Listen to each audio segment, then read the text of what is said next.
2 सितंबर 2023 को आदित्य L1 यान जो है वो PSLV rocket launching centre Sriharikota से सूरज की तरफ निकल पड़ा। बहुत से लोगों को पता है, सभी लोगों को यह पता है आदित्य L1 मिशन के बारे में, पर इस पूरे मिशन का मोटिव क्या है, उस आदित्य L1 जो रॉकेट है उसके स्पेसिफिकेशन क्या है और इस पर क्या क्या चैलेंजेस आने वाले हैं, तो इस बारे में हम आज डिस्कस करने वाले हैं। तो चलिए शुरू करते हैं। Welcome to the PK speaks YouTube channel. This is Pradeep Karaskar. Let's get started.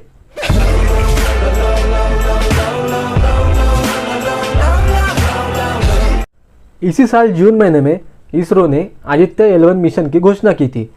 उसके बाद उसको PSLV rocket launching centre Sriharikota से 2 सितंबर को लॉन्च किया गया।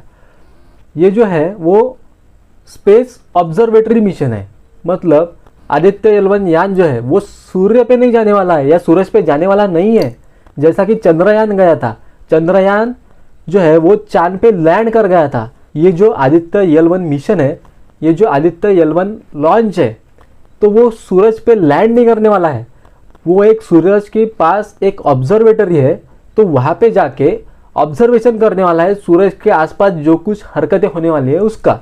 सूरज और पृथ्वी के बीच में एक लैग्रांज नाम का एक एरिया रहता है, लैग्रांज, उसको लैग्रांज पॉइंट बोलते हैं।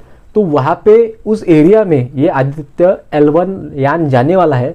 ये जो लैग्रांज का जो 1 पॉइंट है, L1 पॉइंट है, इसीलिए इसको आदित्य L1 ऐसा नाम दिया गया है। जो लैग्रांज पॉइंट है सूरज और पृथ्वी के बीच में का, तो उसी एरिया में ये घूमने वाला है या उसी एरिया में ये रहने वाला है। ऑब्जर्वेशन वहीं से होगा सूरज का और सूरज के आसपास के इलाकों का। लैग्रांज पॉइंट देखा जाए तो वैसे ये बहुत दूर है। जो पृथ्वी से चांद का जो डिस्टेंस है उससे 4 गुना ये लैग्रांज पॉइंट रहता है, L1 पॉइंट, जो पृथ्वी और सूरज के बीच में है। वैसे देखा जाए तो सूरज और पृथ्वी के बीच में 9 लैग्रांज पॉइंट है। ये जो लैग्रांज पॉइंट रहता है वहाँ पे सूरज और पृथ्वी का जो ग्रेविटेशनल फोर्स है वो बैलेंस रहता है। तो ये जो लैग्रांज पॉइंट है इसीलिए ये इतना इम्पोर्टेंट है। तो कौन सा भी अंतरिक्ष यान ये लैग्रांज पॉइंट के पास जाके सबसे कम फ्यूल में या कम से कम फ्यूल में वहाँ पे जाके घूम सकता है और सूरज का ऑब्जर्वेशन कर सकता है। इसीलिए ये लैग्रांज पॉइंट बहुत ही इंपॉर्टेंट रहता है। इस लैग्रांज पॉइंट से आदित्य L1 यान जो है वो बिना झिझक, बिना किसी ऑब्स्टैकल के वो सूरज पे नज़र रख पाएगा और सूरज पे ये नज़र रखने वाला है वहाँ से। इस मिशन की वजह से सूरज के पास चलने वाली पूरी हरकतें और उस हरकतों की वजह से अपने पृथ्वी पे पड़ने वाला इफेक्ट, इसके बारे में अपने को पता चलने वाला है। वैसे देखा जाए तो हम लोग अभी तक 5 बार पृथ्वी की कक्षा के बाहर गए हैं, मतलब चंद्रयान मिशन 1, 2 और 3, ये 3 मिशन हो गए।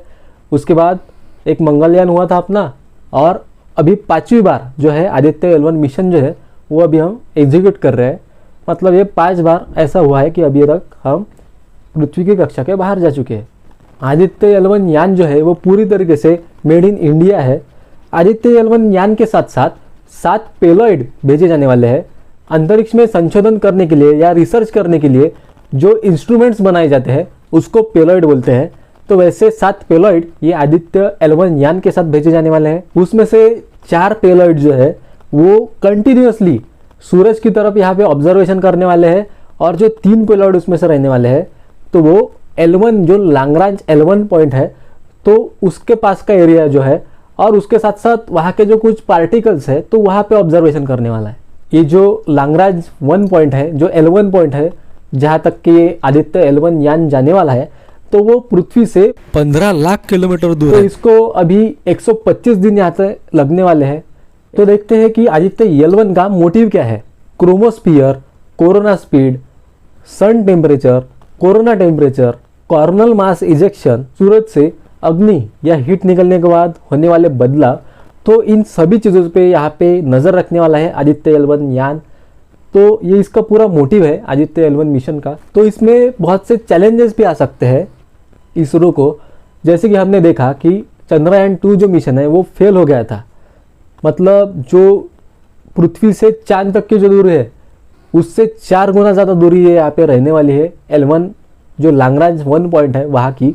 तो इसमें चैलेंजेस उतने भी ज़्यादा रहने वाले हैं क्योंकि चंद्रयान 2 जो है वो इतने कम डिस्टेंस पे भी फेल हो गया था। तो अभी हम उससे 4 गुना ज़्यादा डिस्टेंस पे जा रहे हैं, तो उसमें बहुत से चैलेंजेस भी आ सकते हैं। सूरज की तरफ अंतरिक्ष यान भेजने वाला इंडिया पहली कंट्री नहीं है। इससे पहले यूएसए की नासा ने भी ये ट्राई किया हुआ है। उसके बाद जो यूरोपियन नेशंस का जो स्पेस रिसर्च ऑर्गेनाइजेशन है, तो उन्होंने भी सूरज की तरफ यहाँ पे यान भेजा है। उसके बाद जर्मनी ने भी सूरज की तरफ यान भेजा हुआ है। तो भारत अभी चौथी कंट्री यहाँ पे बन गई है जिसने सूरज की तरफ यान भेजा हुआ है। सो आशा करते हैं कि आदित्य L1 जो मिशन है वो इंडिया का पूरी तरह से सक्सेसफुल हो जाए। So hope you guys understand very well about the Aditya L1 mission. आपके कुछ क्यूरीज होंगी, आपके कुछ डाउट्स होंगे, आपके कुछ क्वेश्चंस होंगे, तो आप मुझे कमेंट करके पूछ सकते हो या मुझे इंस्टाग्राम पे DM भी कर सकते हो। आपको वीडियो कैसा लगा मुझे कमेंट करके ज़रूर बताइए। वीडियोस को लाइक कीजिए, शेयर कीजिए। Thanks a lot.